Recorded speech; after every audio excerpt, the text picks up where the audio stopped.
Hey guys, I'm Jessie, and today we are going to be talking about one of my new favorite series and why you absolutely need to read it right now. And that series is Queens of Renthia by Sarah Beth Durst. Queens of Renthia is a highly underrated adult fantasy series that I fell in love with this year. I ended up picking up all of the books and the spin-off. Like, there's 4 books in total in this series, and I flew through them. They are amazing adult fantasy, and there's so many good things about these books that, like, I just had to talk about it. I have a spoiler-free review for book 1, and now we're just going to kind of talk about the series as a whole, but without spoilers, because I don't want to spoil you for this. I want you to read it. So, what is Queens of Renthia? It is, like I said, an adult high fantasy series. And we are set in this kind of like foresty setting where every like element has a spirit, and there's different like earth spirits and water spirits and those kind of things, but they're vicious. They will kill you. They're not fun and friendly. They're murderous. And women in this world, not all women, just some women, have the power to kind of talk with and control these spirits, right? And women that have this power in Renthia, and specifically in Arteray, the country that we're in, are like kind of taken off to this like training school, and they're trained up, and they're in hopes of becoming what they call heirs to the throne. And then one woman is going to become queen, and the queen is the person that kind of absorbs all the power and keeps the spirits from killing all the people, right? So we're following our main girl, Delina, and Delina is one of these girls that has power, and at some point, like in a very young age, she ends up saving her family, and then she ends up going off to this training school. So like the first part of the book is at this training school, and so good. I love it. We have some really great female friendships. And she's, like, literally the opposite of a Mary Sue, because she's not very good at what she does, but, like, she tries real hard and studies real hard. And I love seeing that, because it's not like she has just great at everything, right? Like, she's not. She's the opposite. And it's her story in book 1, right? And how everything goes down in book 1. I can't really tell you much more, but man, is it good. And it's really cool because, like, the setting is all foresty, and it's, like, set in the trees. Like, all the houses are in trees. And the only thing is, like, I have a really hard time, like, not picturing them to be, like, Thumbelina-sized, like, living in trees. But they're not. They're full-size people. But then we get to my favorite book of the series, which is book 2, Queen of Sorrow. And this introduces a new character who is my absolute favorite. And that is Nayleen. And she is this, like, 40-something-year-old mom of 2. And she has powers, but she's been hiding it forever. And, like, her husband's kind of a jerk. And they end up exposing her powers. And then she ends up being super, super powerful. But she has all this, like, raw power and no control, right? So it's like Delina has, like, not a lot of power, but she has a lot of control. And then Nayleen has a whole lot of raw power, but, like, no control. So they balance each other out really, really well. I love book 2. I mean, like, she is just, like, the epitome of a badass mom. I love Nayleen. Her kids are, like, slightly annoying, but just in the way that, like, kids in general are annoying. So it makes you really relate as a parent to, like, Nayleen and, like, wanting to protect her kids, but also wanting to, like, potentially protect everybody, but, like, she really cares more about her kids than anybody else because, like, duh. It's so good. And, I mean, she is a badass.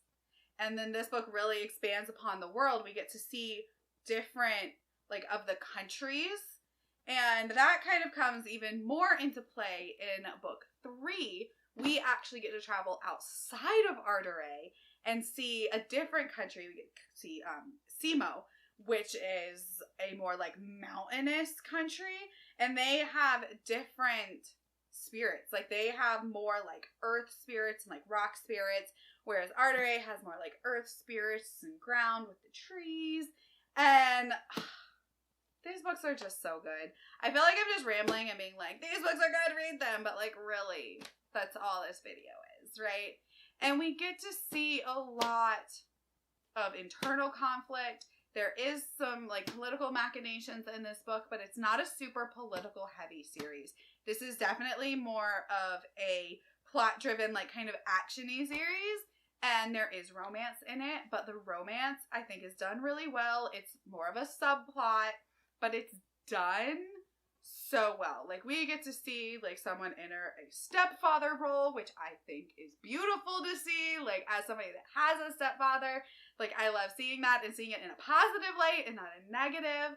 We get to see some co-parenting and some struggles there with co-parenting with an ex. And I was like, you know, I kind of appreciate this because we get to see like that aspect in a fantasy story. Like, it's super minute, it's super small, but we get it. And I love that, right?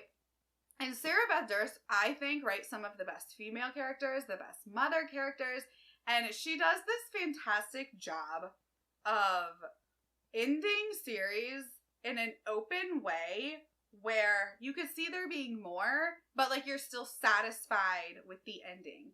So the ending of this series is not everybody's favorite, but I absolutely loved it. So take that with a grain of salt. I like how Sarah Beth Durst wrapped it up. I like how we didn't get all the answers and the world continues on, but we still like are satisfied with what ended up happening. It's like you could see there being more, but you don't necessarily need it. You just know that the world keeps going. And with that, she actually wrote a standalone book set after the events of book 3 in a different part of the world that we didn't get to explore. And that book is The Deepest Blue. This is a very like watery island nation that is a part of Renthia.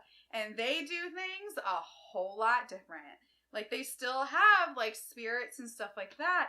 But in this nation, like, girls aren't given a choice, like, to go to this school and to train. When they find out that girls in this place have powers, they're literally taken from their family, given no choice. You can either be an heir or be what they call a silent one, who round up heirs, basically. They're like the police force. And our main girl in this is, like, hiding her powers, and then come to find out, she ends up having to save people and showing her powers, and then she's, like, shipped off to this Hunger Games-esque island where it's like, hey, survive and you'll become an heir with a bunch of other girls. And she's like, what? So it's very, very different, but I like seeing how, like, the different nations, like, train their girls differently. And again, we have, like, a very slight romance in this. We have female friendships. We have some political machinations in this book. This one wasn't my absolute favorite. There was a trope in here that I thought was a little overdone based on reading these, but I still appreciated it. I still gave it 4 stars. I absolutely loved it. And this book made me want to see more of this world, because there's other nations that we haven't touched on that are mentioned in the initial series, but we haven't gotten standalones in. Hopefully, Miss Sarah Beth Durst will write some more of these standalone tales of Renthia, because, like, I will devour them. I just will. Like, she could write a laundry list at this point, and I'm gonna read it. So, I really, really enjoyed it. I thought this did really well. It connects really well to the initial series. We get to see a character from the initial series that was a side character in book, I think, 2 and 3, and becomes a character in this book that's also a side character, but not like our main characters in this book. But we do have mentions of what happens in this, because this is set like a couple years after the initial series, and it is very much connected. I've heard people say that you can read this first, or you can read it without reading the series. I disagree. I really think you have to read the first 3 books in order to fully understand everything that's happening in this book, because there's so many like little Easter eggs that I feel like you will get much more enjoyment out of this one if you've read the initial series. Like, pick it up. All in all, I think that this is a very underrated, underhyped fantasy series. Like, we don't talk about it as much. And I think we should. Because, like, women writing high epic fantasy is something that we've been talking about for a while now here on BookTube. Like, getting more women women authored fiction. And this hits all the bells. Like, this series is so good. We have romance. We have politics. We have murder. We have sacrifice that means something. We have, like, you know, characters aren't all getting out alive. We have a mom who's a badass. We have kind of annoying kids that, like, are actual children. Because that's one thing. I hate when we have kids in books that are, like, they're 8. But, like, that kid ain't 8. That kid's a full-grown adult that you aged to be 8. Like, that's not how children act. So, the children are actually children. And we have some open endings. Like, just open enough, right? And I love that. I absolutely love that. And I just want this book to be read more and hyped more and talked about more the way some of our other bigger BookTube authors are. And I'm not gonna ever stop pushing this series because this has shot right up there with favorites like V.E. Schwab and Brandon Sanderson for me. And I love so many of Sarah Beth Durst's books. I think I'm gonna do a full talk on why you need to read Sarah Beth Durst's books. Like, do like an author talk or something along those lines. I would love to do an interview with Sarah Beth Durst. Like, let's make that happen. I don't know. I don't think I've ever seen her do, like, a YouTuber interview, but that would be cool, right? She releases so many books. She has a massive backlog. So, like, that would be really cool, right? Let's make that. We should make that happen for me. For us. Let's get the author interview. I'd be so nervous. I'd have to have more people on and be like, please help me, because I can't do this by myself. But I think that'd be fun. In summation, though, go pick up Queen of Blood. This is such a good fantasy series. I think if you like fantasy, you will like this. I think it's also a good starting place if you are a typical YA reader and you're just getting into adult fantasy. I think this is a really good bridge series because it hits on a lot of things that, you know, will seem familiar to you as a YA fantasy reader, but, like, it's elevated to the level of adult, and there's, like, subverted tropes, and, you know, there's no love triangles, and it's just, I can't gush enough about this series. I just want you to read it, okay? So, let's pick it up. Let's read it. Let's talk about it. All right. Well, thank you guys for hanging out with me. My name is Jessie, and I will talk to you next time. Bye.